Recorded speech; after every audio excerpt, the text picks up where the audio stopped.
네, 오늘 장 플러스 이어가도록 하겠습니다. 12월에 또 첫 거래일이니까 연말에 대한 또 내년도에 대한 또 지금 당장에 대한 이슈를 요목조목 확인해 보기 위해서 이분을 모셨습니다. 대신증권 이경민 투자전략팀장 함께합니다. 어서 오세요. 네, 안녕하십니까. 네, 반갑습니다.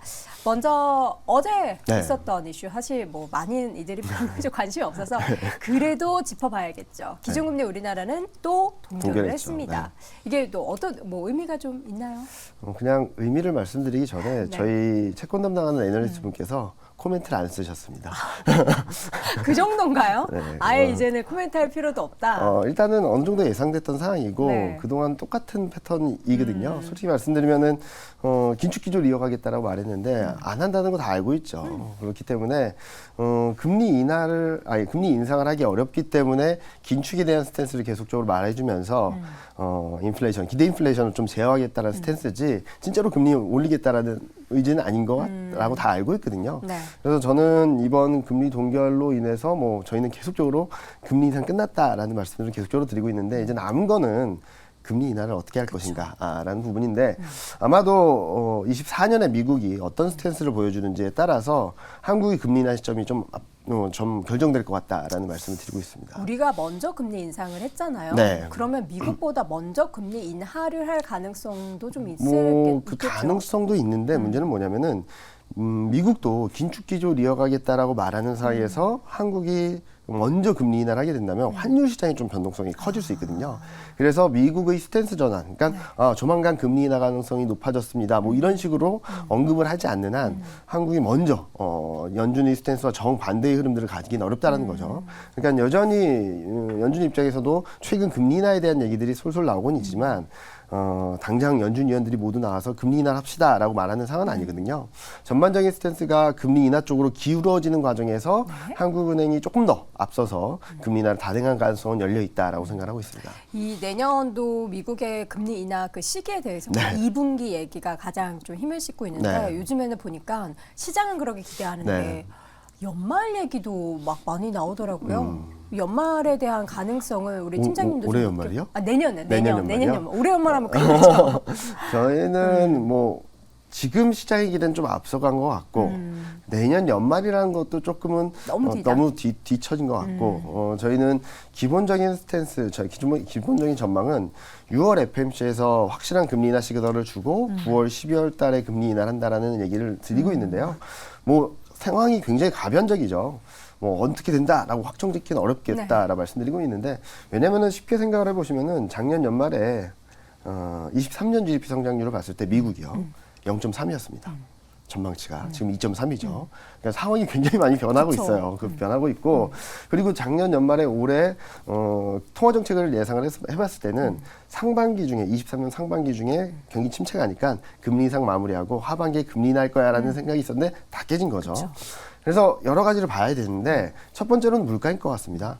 윌러 연준 이사가 말했듯이 물가가 2%로 가면은 금리 인하 가능성이 있다라는 얘기한 것처럼 많은 분들이 경기 침체가 와야지 금리 인하한다고 말씀들을 많이 하셨지만 그동안 금리 인상 사이클을 보면은 경기를 고려하지 않았거든요. 경기가 좋아서 금리 인상을 한 게 아니라 경기는 모르겠고 물가가 올라서 물가를 잡기 위해서 했던 거니까 물가가 잡히면 금리 인하를 가겠죠. 특히 5.5라는 숫자는 굉장히 높은 숫자거든요. 그렇기 때문에 통화정책 정상화라는 의미에서도 물가가 잡히면 금리 인하를 할 수 있다라고 보는데 자 그러면 물가가 언제 2%로 들어갔는지를 좀 봐야 될 것 같아요. 지금 컨센서스는 2분기 중에 숫자 1을 볼 수 있을 네, 것이다. 2를 볼 수 있다라는 전망이 들어와 있는데 이게 조금 더 앞당겨지면은 3월 FMC에서 시그널을 줄 수도 있고요. 네. 만약에 그게 4월, 5월 달에 보게 된다면 6월 FMC에서 신호를 주겠죠. 그래서 물가가 어느 정도로 빨리 떨어지는지가 좀 최대 관건이다라고 생각하고 있고요. 다행히 최근 보면은 CPI나 코어 CPI가 좀 계속적으로 둔화되고 있거든요. 특히 핵심적인 변수라고 볼 수 있는 주거비가 좀 둔화폭이 커지고 있거든요. 이런 것들을 좀 눈여겨보신다면 연준의 스탠스와 함께 물가 레벨까지 고려해본다면은 시점을 조금 가늠할 수 있지 않을까. 지금 기준으로는 내년 2분기 중에 물가가 2%로 갈 텐데 이게 3월일지 6월일지에 대한 관건이 좀 남아있다 정도로 보시면 될 것 같습니다. 올해 내내는 그 연준의 최종 금리, 네. 터미널 레이스에 대한 이야기를 계속했다면 내년에는 그 금리 키워드가 인하. 금리 인하는 네. 대체 언제 할 것인가가 맞습니다. 네. 관심사가 될 것 같습니다. 네.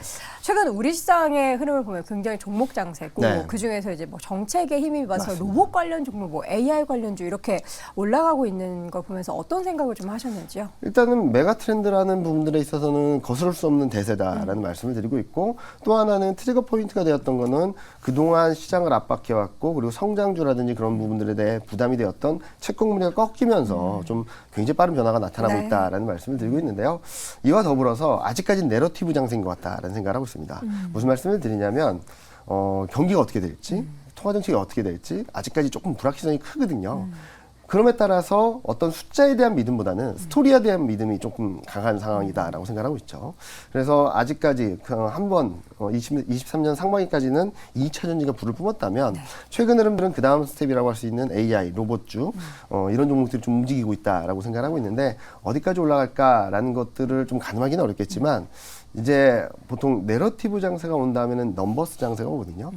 분명히 확인하려는 심리가 커지겠죠. 우리가 이렇게 스토리를 짰는데, 생각했는데 이게 검증이 되는가, 숫자가 맞는가라는 것들을 확인할 거기 때문에 지금부터 뭐 AI나 로봇이나 2차 전지를 대응할 때는 숫자, 실적, 업황이 어느 정도 매출액이 찍히는지 거기에 대해 신뢰를 주는지를 좀 봐야 될 것 같습니다. 네. 사실 지금까지 그 성장주의 관점으로 뭐 금리 인하의 네. 기조에 있어서 다시금 이렇게 올라가는 네. 그런 모습으로도 로봇주나 네. AI 관련한 종목들이 올랐다는 말씀이신데, 그러면 내년도 실적 발표, 그러니까 1월쯤 돼서는 실적이 정말 찍히지 않는 그런 성장주에 대해서는 다시금 좀 시장에서는 외면을 받게 되는 기업들도 나올 수 있겠네요. 뭐 충분히 그럴 수 있다라고 생각하거든요.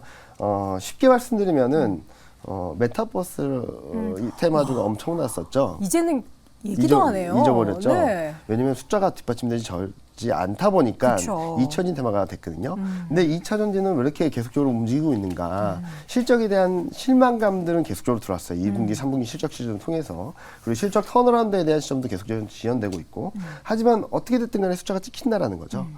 이게 조금만 신뢰를 준다면 저는 충분히 올라갈 수 있다고 보고 있는데, 같은 맥락으로 AI랑 로봇주도 보시면 좋을 것 같습니다. 숫자가 나오는 기업들로 좀 압축하시는 전략이 아마 내년에는 좀 더 유효하지 않을까라는 예상을 하고 있습니다. 내년도 시장까지 예상을 해본다면 여러분들도 관련된 기업 내에서 숫자가 찍히는 기업인지 아닌지 여부에 따라서 포트의 비중 조절이 좀 필요한 시점이 될 것 같습니다. 자, 이렇게 해서 오늘 연말 앞두고 또 이경민 팀장님 모셔봤는데, 연말 전에 한 번 더 네, 나와주시기 알겠습니다. 바랍니다. 지금까지 대신증권 이경민 투자전략팀장 함께했습니다. 고맙습니다. 네, 감사합니다.